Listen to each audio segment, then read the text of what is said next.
What's up, YouTube? We just had our locals after the UK Nationals, and Jack came second with what deck and what were your matchups? Yeah, I played pure Unchained today. It was close to pure as you can get Unchained. Matchups were Melodious, Pearly, YUBEL, sort of all the like tier 3 decks under fire. So I didn't play any fire today, but I've tested this deck on DP a bit. It can keep up with fire. The Unchained cards are very good against hand traps. So you beat the high hand trap, low engine hands from fire, but sometimes the high engine, low hand trap hands can play through your board. Your board's strong, but I don't know. Sometimes Snake just pushes, right? So yeah, so should I get into it? Yeah. So I'm playing 41 cards. It was a 40 card list, but I threw one of the first target in the last minute because I was afraid. It didn't end up coming out, so you can probably quite comfortably cut it and play 40. Yeah, Unchained Engine, standard, 3 Ruha, 1 Shavara, 1 Rakea, 1 Shyama, 1 Sarama, 1 Abominable, and Dog, Brick Dog. This card feels so good and so bad at the same time. A lot of combos go through this and end on this, or like when you're going second pushes, and it makes Caesar really consistent, which is the best part about the Unchained end board. But it just feels so bad to draw. Yeah, that's the monsters. 3 Prison, 3 Escape. Escape's the better one to draw over Chamber right now. So like Nib's sort of out the format, not necessarily out the format, but like Nib's in a place where off just your Unchained cards, you don't super have to respect it and like go, oh, I'll have a Chamber set, so if they Nib me, I can at least bring back the Link too. It's much better to like have an Escape, because if you play against like Tempai, you need to escape the Tempai field. So all of your Unchained cards see during the main phase. As soon as they go battle phase, it turns off most of them. So Escape's like definitely better. And that's the Unchained Core. And for sort of the normal summon engine, so this, at least in my opinion, has replaced the slots of Tour Guide, because Dark Beckoning Beast is also a 1 card, like just like Tour Guide is a 1 card Rage rank 6. So is Dark Beckoning Beast. The Dark Beckoning Beast line is a little bit worse into like hand traps and stuff. A little bit worse than like Tour Guide is into like being able to like, you know, them hand trapping you at the weird point instead of getting Tour Guide. The Tour Guide is. But the upside to it is that it has massive high roll potential, because Gruesome Graves Worm adds an extra 2 bodies for free onto the board by summoning it, and then you banish it to summon another one. And if you draw the Dark Beckoning Beast with Unchained combo, you just get to push through basically everything, and then one opening. And then of course, like because it's a field, it gives you things to block Sarama, so you don't necessarily just like, you know, you can get like 3 pluses or like, you know, you can do like Sarama set and then pop field to basically like get a 3+ and end on both traps if you need to. I suppose last engine card is 3 cross because this deck's really inconsistent. Did you ever have brick hands today? Not today. I had hands with bricks in them. Round 1 I drew Brick Dog twice against the same opponent, but all of my hands have been able to play today, which is nice, you know. But I had been testing, so for contest, I played the Board Breaker build today. I had been testing the hand trap build as well. And the hand trap build is, your board's better because it's more resilient and like you have interruptions your opponent doesn't know about, but it's less good at like breaking boards because Unchained's very good with breakers. Because it can really push through boards, whereas hand traps, like if you hand trap your opponent and they still put on the board anyway, you've lost a card in hand. So Unchained's a bit of a weird deck like that. Yeah, I'll go on to the non-engine. So I played 1 Rift Off, 3 Center. So Rift Off just for terraforming, and terraforming is thrust searchable. So like if your hands are really dog after you've been like hand trapped, you know, your worst case you can go like thrust Terra race off. Yes. Special Pharaoh and play Cash Terror for a bit. This engine overperformed today though. Unchained deck that discards a lot, and Fenrir just generates cards in hand, so you can you get discards off of A-Bomb, you get discards off of the Spirit Gate. You just keep having cards in hand. Really nice. Droplet's a little weird sometimes in Unchained because like you don't really have many things to send, but because of the Spirit Beast stuff, you now have like spare field spells. You have a spare Fenrir you can send. You can spend like Gate if you do it later. So like Droplet worked fine, whereas in the past it's felt a bit weird.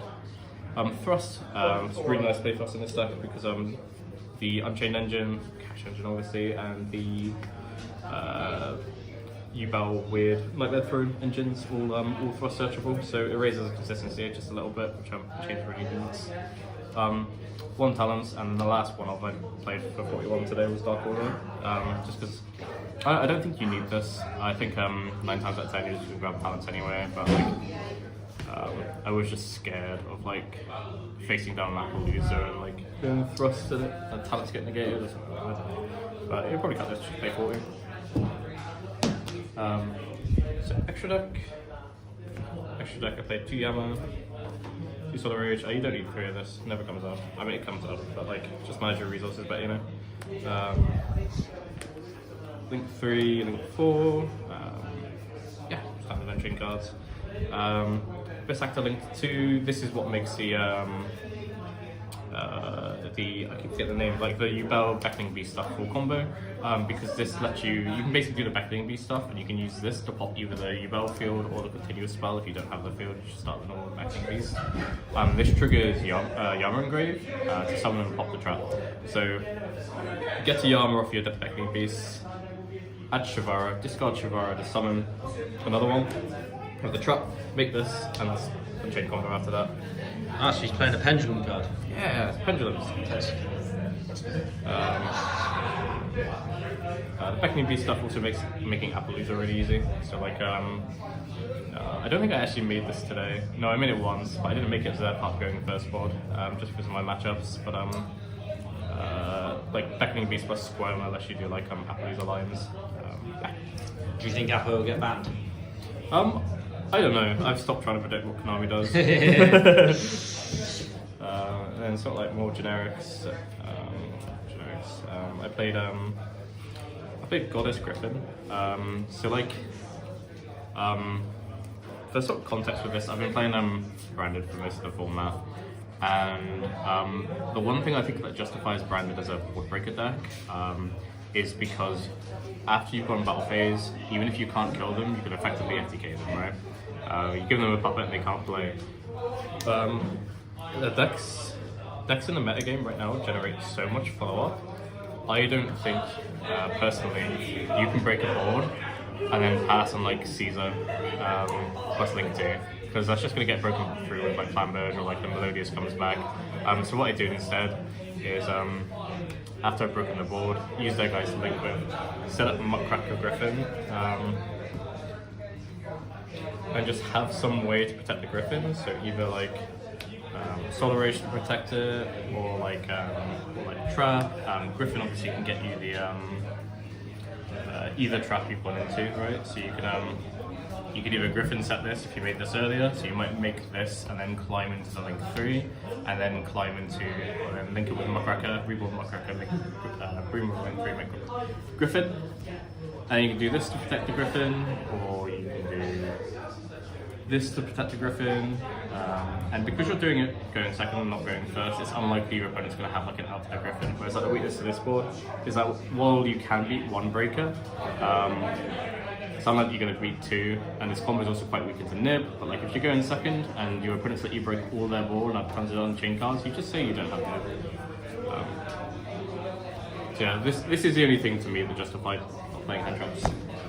And I did it today versus Melodious, where I just completely cracked the board, and then just Griffin locked in main 2. And he had a way to go battle and beat over it, but I had Reborn Rage, link with your guy, and because this protects things, he only had two things that could beat over it, and I had this and another body on board. I just went tribute it.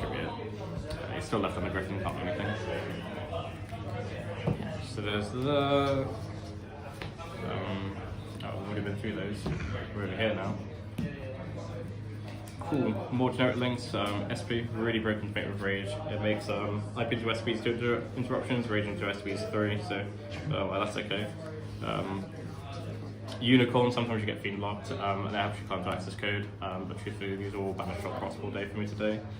High Seas is the end board, and Typhon, because it's a Fiend. Something you just slap onto for things to go for damage is the most common use of it, to be honest. But yeah, that's the extra. Side deck. And side deck, yeah, so side deck is like acknowledgement that the deck I'm playing isn't the best deck, so you have to play unfair cards to balance that. So 3 Shifter. Shifter does really hurt this deck, and it hurts the backing beast version more than it hurts the 4-guide version, I think. But because it's a breaker deck, you have no game versus decks like Branded. But you can play just enough under D-Shifter, but it's worth like D-Shifting your Branded opponent and then just trying to disable an OTK with Unchained cards. And that's a higher % chance than just scooping, right? And there's other matchups that this can come in against as well. So like I wouldn't put it in versus Snake, for example, because Snake can like still put an Appaloosa under Shifter, and you still have to have an Appaloosa, right? But you can put it in versus like so I put it in versus Melodious, for example, because I was like, well, if I shift them, it becomes really hard for them to make their fusions that actually interrupt me. And I think most importantly, this sends off things like having the orange light, stuff like that, which is like the only real way I felt I could maybe stop breaking their board. Because you can just like herald a Ruho effect in hand, and then you're left with a trap and a Ruho engraved, and you just like cook from there. But once the Unchained cards hit the field, you're good. Double Lightning Storm, so I put these in versus Snake because it helps you, because it like hits it's like field spell, the IP that's like watch out zone, etc. etc. Forces like Flat Merge the Chain, which makes sure it taps the Thrust live, but most importantly that matchup it plays a skill drain as well. This deck can out skill drain, but it's less consistent now with one Shavara. It's not like you can like use a Shavara to set a trap, keep playing, go for a bomb, and then change Shavara to pop. It's really hard to go for now. One Herald, you can't stop making the Noir, so you just need to get rid of it and then try and get them. Triple evenly again for like Snake Eye decks. Yeah, just evenly them, set the Griffin Lock game plan basically. And then the really unfair cards in this deck, Shifter I suppose, is Triple Barrier, Robbery Anti-Spell, PTG. Broken! So Barrier, your Tempai matchup's really bad. Your opponent hand traps you though, so like you get to thrust with Barrier, so you get to play like a lot of copies of Barrier basically. That's 3, 6, 9, yeah 9, so it's probably mathematically like 12-ish copies of Barrier you get to play versus Unchained, versus Tempai, which means you can stop them trying to kill you for 2 turns, like about 60% of the time. And then real reason it's a 3-of, not just a first target of course, is Sekos has a really bad Branded matchup. So like you just solve both issues by like one card that says I win the game on the spot, you know. Prosper and Thrust makes it so consistent as well. And then like your general like win the game versus most other decks. So I sided Rivalry just because Locals plays like a decent bit of Rogue. But like if I go into like an event expect a lot of Snake Eye, this would be main boarded. But you know, I'm playing Poe and Melodious, so I don't want this in my deck. And then Anti-Spell, I don't know man, just like unfair cards that just like back up your board. And I play the DDG as a first target, so this is like, if you get hand trapped to death by Snake Eye, you can set DDG so it comes back to your turn basically. And that's it, I think that's the deck. Thank you, Jack, for doing the deck profile. All good, all good. Don't forget to like, share, subscribe, and stay tuned for more content. Cheers, thank you for watching.